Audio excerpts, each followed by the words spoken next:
This video sponsored by BuyMode e-shopping app. BuyMode e-shopping application is one of the online shopping app now available on Play Store and App Stores. Hello friends, நம்ம வீட்டுக்கு தேவையான காய்கறிகள் மற்றும் மளிகை பொருட்கள் போன்றவற்றை நம்ம பைமோட் ஆப்பில்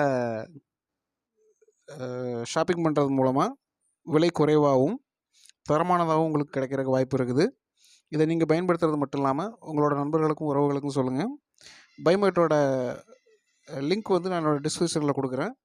நீங்கள் தேவைப்பட்டால் டவுன்லோட் பண்ணி ஷாப்பிங் பண்ணிக்கலாம். நன்றி. வணக்கம் உறவுகளே, ஒரு புதிய காணொலியோடு உங்களோடு இணைவதில் எனக்கு மகிழ்ச்சி. இங்கிலாந்தோட முன்னாள் அமைச்சர் ஒருத்தர் ஒரு விஷயம் சொல்லியிருக்கிறாருங்க. அது என்னன்னு கேட்டிங்கன்னா, இன்றைக்கி ரஷ்யா வந்து நம்ம மேலே ஏதாவது தாக்குதல் தொடுத்தாச்சுன்னா நம்ம வந்து மிகப்பெரிய விலை கொடுக்க வேண்டியிருக்கும் அப்படின்னு சொல்லியிருக்கிறாரு. அது என்னன்றதை நம்ம இப்போ பார்க்கலாம். பிரித்தானியாவின் முன்னாள் பாதுகாப்பு அமைச்சர் டோபியஸ் எல்வுட் வான் பாதுகாப்பு தொடர்பாக ஒரு எச்சரிக்கை விடுத்துள்ளார். லண்டனை இலக்காக கொண்ட ஒரு பாலிஸ்டிக் அல்லது ஹைபர்சோனிக் ஏவுகணை ரஷ்ய யூரல்ஸ் தளத்தில் இருந்து ஏவப்பட்டால் 30 நிமிடங்களுக்குள் தாக்கப்படுவோம் என்கிறார் அவர்.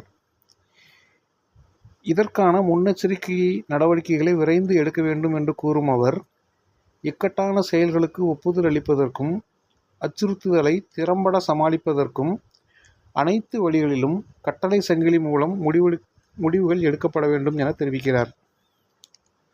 மேலும் பேசிய எல்வுட், நமது அதிநவீன செயற்கைக்கோள் எச்சரிக்கை அமைப்புகள் வெளிநாட்டு எதிரி ஏவுகணையை முன்னதாகவே கண்டறியும் வகையில் இருக்க வேண்டும் என்று